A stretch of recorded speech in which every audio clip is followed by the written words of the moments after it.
अस्सलाम वालेकुम दोस्तों। बिटकॉइन को जोड़ा जा रहा है उस इंसान के साथ जो कि शायद इस सदी का सबसे घिनौना इंसान है। मैं बात कर रहा हूँ दोस्तों जेफरी एप्स्टेन की। और उसका ताल्लुक जो है बिटकॉइन से जोड़ा जा रहा है। काफ़ी लोग तो खैर ये बात कर रहे हैं कि शायद उसने स्टार्टिंग के अंदर बिटकॉइन के अंदर सरमायाकारी की थी। बट काफ़ी लोग जो है यहाँ नहीं रुक रहे बल्कि यहाँ तक जा रहे हैं कि जेफरी एप्स्टीन ही बिटकॉइन को बनाने वालों में शामिल था, या फिर ये सतोशी नाकामोटो जो है खुद ही जेफरी एप्स्टीन है। अब यहाँ पे इतनी बड़ी बड़ी बातें जेफरी के बारे में हो रही हैं, बिटकॉइन के बारे में हो रही हैं, तो इसके अंदर इस पूरे मामले के अंदर कितनी सच्चाई है? क्या वाकई ही में बिटकॉइन को बनाने वाला ये इंसान था, ऐसा घटिया इंसान था? तो आप लोगों को दोस्तों यहाँ पर इस वीडियो के अंदर मैं जो हकीकत है ना वो बताऊंगा। और क्या बिटकॉइन यहाँ पे वाकई ही में इस वजह से खतरे के अंदर है? क्वांटम कंप्यूटर को हमने ऑलरेडी लास्ट वीडियो में डिस्कस किया था कि वो क्या फ़र्ड है, कितना दूर है हमसे, कितना इम्पैक्ट पड़ेगा बिटकॉइन के ऊपर। बट इन सारे फंड से क्या बिटकॉइन को ओवरऑल ख़तरा मौजूद है? बिटकॉइन को डेड हो सकता है, या फिर क्या बिटकॉइन यहाँ पे कोई 3 फिगर्स में आने वाला है? होने क्या जा रहा है? मैं आपको दोस्तों आज की वीडियो में सारी चीज़ें एक्सप्लेन करूँगा। और यहाँ पे जो मार्केट में इस टाइम फैला हुआ है ना, उस पर कितना सच है कितना गलत है वो बताऊँगा। इसके अलावा दोस्तों एक बड़ा इवेंट है इस टाइम मार्केट के अंदर, उसके बारे में जानते हैं आप। सीपी डेटा आने वाला है, उसको लेकर थोड़ी सी आपको कुछ इन्फॉर्मेशन दूंगा।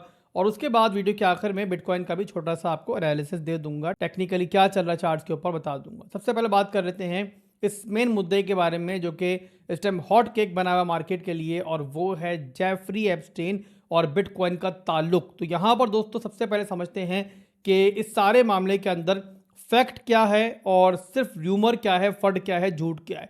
तो फैक्ट मेरे भाई ये है कि जो यहाँ पे हमारे पास दस्तावेजात सामने आई हैं इस टाइम जेफरी एप्स्टेन और बिटकॉइन को ताल्लुक को लेकर, उसमें कुछ चीज़ें तो बहरहाल ये मालूम पड़ी हैं कि वाकई ही में हुआ था। उसमें पहली चीज़ ये है कि जेफरी एप्स्टेन ने बिटकॉइन के अंदर उस टाइम इन्वेस्टमेंट की है कि जिस टाइम बिल्कुल इब्तदाई मराहिल के अंदर था और वहाँ पे उसके बाद हमने देखा कि जेफरी एप्स्टेन ने कॉइन बेस के अंदर और ब्लॉक स्ट्रीम के अंदर भी इन्वेस्टमेंट की। कॉइन बेस को आप जानते हैं कि इस टाइम सबसे बड़ा कस्टोडियन है बिटकॉइन का। जो बड़ी बड़ी वेल्स हैं वो कॉइन बेस को ही इस्तेमाल करती हैं बिटकॉइन को होल्ड करने के लिए। इसके अलावा ब्लॉक स्ट्रीम जो है वो बिटकॉइन को बनाने वाली स्टार्टिंग की कंपनी थी। इसी कंपनी से बिटकॉइन को बनाने वाले जो इंजीनियर्स थे ना, जो कोडिंग पे वर्क कर रहे थे, उनकी तनख्वाहें वगैरह जाती थी, उनकी सैलरीज वगैरह जाती थी। तो बहरहाल इनके अंदर तो जेफरी एप्स्टीन ने स्टार्टिंग के अंदर इन्वेस्टमेंट की है। इसमें बहरहाल हमें सच्चाई दिख रही है। बट क्या जेफरी एप्स्टीन ही सतोशी नाकामोटो है? तो इस बात में कोई सच्चाई नहीं है, सिर्फ और सिर्फ फर्ड है, बकवास है, बुलशिट है। और यहाँ पर अब बात कर लेते हैं कि जितना ताल्लुक बन रहा है, जो लिंक बन रहा है, इससे बिटकॉइन के ऊपर क्या फ़र्क पड़ना चाहिए। कुछ बहुत बुरा होने वाला है बिटकॉइन के साथ। तो उसके लिए दोस्तों थोड़ा सा जो ना आप लोगों को ये पूरा प्रॉब्लम समझना पड़ेगा कि आखिर बिटकॉइन और जेफरी एप्स्टीन का ताल्लुक बना क्यों, क्यों जेफरी एप्स्टीन ने बिटकॉइन के अंदर सरमायाकारी स्टार्ट की, किस हद तक वो कामयाब हुआ और कहां तक उसका लिंक था, ये आपने ओवरऑल समझना है। जेफरी एप्स्टीन दोस्तों ज़्यादा अकेला नहीं था, उसके पीछे बहुत बड़ी बड़ी ताकतें थी, बहुत बड़ी बड़ी पावर्स थी। तो उसने जो है ना हर उस चीज़ में सरमायाकारी करने की ट्राई की, हर उस चीज़ को कंट्रोल करने की ट्राई की कि जिसको भी वो अपने मकसद के लिए इस्तेमाल कर पाए। बिटकॉइन जाहिर सी बात है एक डिसेंट्रलाइज एसेट था, उस वक्त बन रहा था, और उसको दिखा कि इस एसेट को मैं अपने गैर कानूनी कामों के लिए इस्तेमाल कर सकता हूं और बड़े बड़े फंड्स जो है किसी की नज़र में आया बगैर ले सकता हूं। तो जाहिर सी बात है उसको बिटकॉइन में इंटरेस्ट आया। इसके लिए सबसे पहले उसने मीटिंग की बिटकॉइन के डेवलपर्स के साथ। बट वो मीटिंग दोस्तों कामयाब नहीं हुई और उसके अंदर क्लियर उसको इनकार मिला। जवाब में इनकार किस बात से मिला? जाहिर इस बात से मिला कि भाई बिटकॉइन को कंट्रोल कर पाए, उसकी जो बातें हैं, उसकी ख्वाहिशात हैं, उसके साथ बिटकॉइन को बनाया जाए। तो उसके लिए उसको क्लियर जो है ना मिला। तो पहली नाकामी हुई जेफरी एप्स्टीन को। इसके अलावा अगली बड़ी चीज, जब जेफरी एप्स्टीन को लगा कि भाई मैं यहाँ पे इस तरीके से कामयाब नहीं हो पा रहा हूं, तो उसने अगला बार ये किया कि जो कंपनी थी ना उसके अंदर इन्वेस्टमेंट की। क्योंकि उसको लगा कि भाई जो कंपनी इस सारे मामले को हैंडल कर रही है, सारी जो फंडिंग जा रही है वो इस कंपनी से जा रही है, तो अगर मैं इसमें इतनी बड़ी इन्वेस्टमेंट कर दूं जिसके थ्रू जो है ना मेरे बगैर किसी से गुजारा ही ना हो पाए, तो फिर शायद जो है ना बिटकॉइन को मैं कंट्रोल कर पाऊंगा। बट मेरे भाइयों, जो दस्तावेजात सामने आई हैं उसमें यह चीज़ भी सामने आई है कि जेफरी एप्स्टीन इस चीज़ में भी नाकाम रहा। शुरू के अंदर ये तो ज़रूर है कि पैसा उसका लगा, पर यहाँ पे उसकी ख्वाहिशों के हिसाब से बिटकॉइन को तब्दील नहीं किया जा सका। इसीलिए बिटकॉइन की मौजूदा शक्ल जो है वो आपके सामने है। अदरवाइज बिटकॉइन जो है ना हम सब के लिए डिसेंट्रलाइज नहीं रहता, वो सेंट्रलाइज ही होता। बट बहरहाल बिटकॉइन जीता, कामयाब हुआ और वहाँ पर उन लोगों के हाथों से निकला, बनाने वालों के हाथों से निकल गया यार, जिन लोगों ने बिटकॉइन को बनाया। और यही बिटकॉइन की मेन खासियत है, यही बिटकॉइन की मेन खूबी है, जो यहाँ पे जो है ना इस फंड को थोड़ा तब्दील करती है। अगर आप लोग जड़ में जाके देखो, आपको यहाँ पर एक और चीज भी समझनी होगी कि बिटकॉइन के अंदर इन्वेस्टमेंट भी सिर्फ इस बंदे की नहीं थी, बल्कि बहुत सारे इन्वेस्टर बिटकॉइन को आगे मिले और जेफरी एप्स्टीन कहीं पीछे रह गया। उसके बाद बहुत बड़े लोग जो है यहाँ पे शामिल हुए। तो यहाँ पे ये चीज़ भी हमें अंडरस्टैंड करनी पड़ेगी कि भाई बिटकॉइन के अंदर जो है वाहिद बंदा नहीं था इन्वेस्टर, बल्कि इसके अलावा बहुत सारे लोग शामिल थे और उन लोगों में कहीं अकेला जो है ये भी बहरहाल था। तो इसी रीजन की वजह से बिटकॉइन को जेफरी एप्स्टीन की जो सरमायाकारी है ना, वो भी यहाँ पे गलत नहीं बनाती है। एक गलत बंदा अगर शामिल हो गया तो इसका मतलब ये नहीं है कि पूरी की पूरी जो टेक्नोलॉजी है वो ही गंदी हो गई है। चलो एक वक्त में इस झूठ को मान भी लें कि भाई जेफरी एप्स्टीन का जो है ना बड़ा ही कोई ताल्लुक था बिटकॉइन से, और वो जो है शायद इसके बनाने वालों में इस हद तक शामिल था कि भाई सब पे हावी हो रहा था।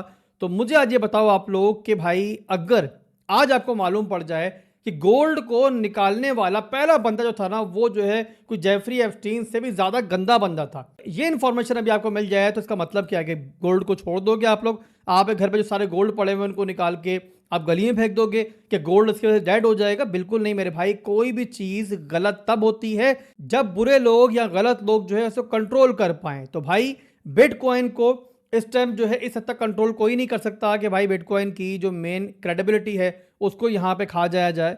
तो इसी रीजन की वजह से गलत सरमायाकारी, या फिर मैं यूं कहूं कि भाई बिटकॉइन को गलत इस्तेमाल भी थोड़ा बहुत कर लेना, तो वो बिटकॉइन को ओवरऑल गलत नहीं बनाता। अगर इस तरीके से कोई चीज़ गलत होना शुरू हो जाए तो कभी ना कभी सोना भी गलत इस्तेमाल हुआ होगा। सोने को भी लोग बहुत बुरे कामों में इस्तेमाल करते हैं, बड़ा खून खराबा हुआ है हिस्ट्री के अंदर सोने के पीछे। मेरा ख्याल है कि इसके ऊपर काफ़ी मूवीज़ भी आपने देखी होंगी, काफ़ी इन्फॉर्मेशन आपको होगी। गोल्ड तो इतना खूनी एसिड है ना कि इसके पीछे पूरी पूरी जंगें हुई हैं, लाखों लोग जो हैं इसके पीछे मरे हैं। यहाँ पे हर करेंसी, हर एसेट जो है वो कभी ना कभी कहीं ना कहीं जो है गलत इस्तेमाल भी हो सकता है, कभी ना कभी उसके अंदर गलत सरमायाकारी भी हो सकती है।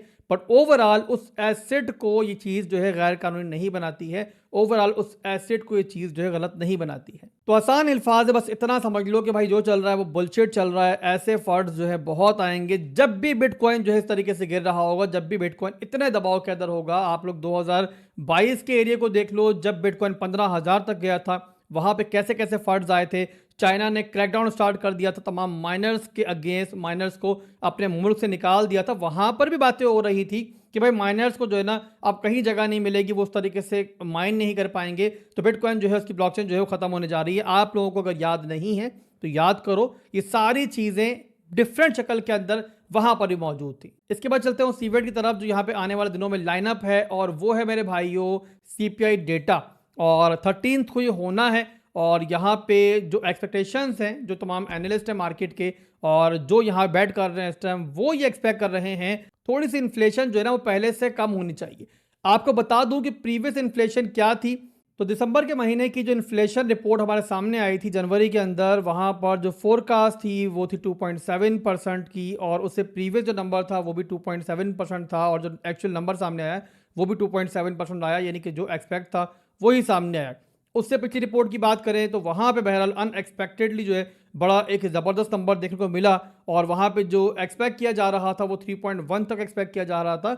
बट ट्रम्प की मैनिपुलेशन थी जो भी था, बट वहाँ पर 2.7% का नंबर आया, यानी कि वहाँ पे इन्फ्लेशन को दिखाया गया ऐसा कि भाई बहुत कम हुई है। तो इस बार भी जो प्रीवियस नंबर है बता दिया मैंने 2.7 है, फोरकास्ट 2.5%। तो अगर तो जो एक्चुअल नंबर हमारे सामने आता है अभी 13th को, वो आता है फोरकास्ट के हिसाब से, तो फिर तो मार्केट जो है न्यूट्रली बिहेव करेगी, जैसे चल रही है वैसे चलेगी। बट अगर नंबर जो है यहाँ पे उम्मीदों से अच्छा आ जाता है, और इस तरीके से हमने देखा था कि भाई 3.1 एक्सपेक्ट किया जा रहा था और 2.7% आ जाता, तो फिर यहाँ पर जो है शॉर्ट टर्म की एक रैली आपको देखने को मिलेगी। बट वो रैली कहाँ तक जाएगी, कहाँ से फिर जो है रिजेक्शन हो सकती है, इस बारे में मैं आपको लास्ट 3 वीडियोस के अंदर बहुत तफसील से बता चुका हूँ। तो यहाँ पे अगर नंबर अच्छा आएगा तो चांसेस यही हैं कि आने वाले दिनों के अंदर हमें सीएमई गैप जो है फील्ड होता हुआ दिखेगा। बट अगर नंबर गलत आ जाता है तो फिर यहाँ पे सीएमई गैप फील्ड होने से पहले जो ना ये चांस भी होगा कि बिटकॉइन जो है अपने लो को एक दफ़ा रिटेस्ट करे।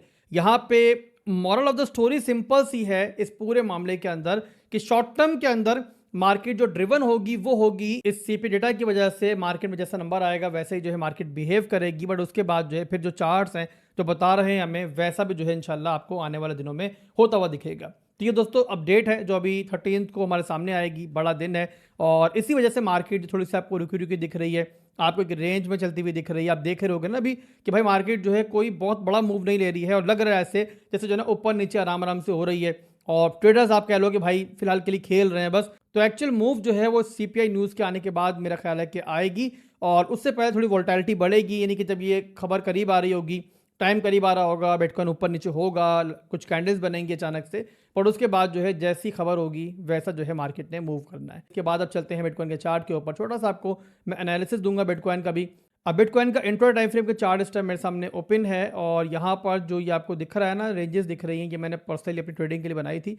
अभी यहाँ मैंने एक स्कैल्प ली थी, क्यों ली थी, क्या हुआ बताता हूँ आपको, और उसके बाद अगला मूव क्या हो सकता है वो भी दिखाता हूँ मैं आपको। तो यहाँ पर दोस्तों देखो ना, तो इस टाइम हमारे पास 3 ईयर टाइम फ्रेम के अंदर एक रेंज बनी हुई है, ये है इसका रेंज हाई का एरिया, ठीक है, और ये है इसका रेंज लो का एरिया। ये पूरे जो मूव आया ना यहाँ से लेके यहाँ तक, ये इस बेस पे रेंज बनी हुई है। इसके अलावा जो मंडे की कैंडल है ना, उसकी बेस के ऊपर यहाँ मैंने एक मंडे की रेंज बनाई हुई है, ये आपके सामने है, ये मंडे के दिन की पूरी कैंडल है।